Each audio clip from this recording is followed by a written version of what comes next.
Hey YouTube, what's going on? Today I wanted to share how I prepare my top dressings for both early and late flower.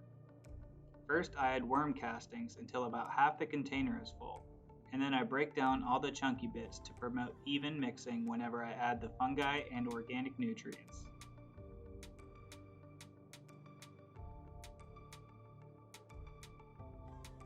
I then sprinkle a bit of Myco's WP into each container to really accelerate the breakdown of the nutrients. Speaking of nutrients, I'll now add equal parts Terp Tea Grow and Terp Tea Bloom for my early flower mix.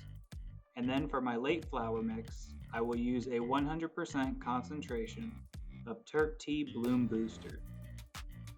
To increase aeration, I add a decent layer of perlite on top and thoroughly mix.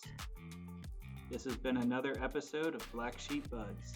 Thank you for checking in, and don't forget to hit that like button if you enjoyed watching.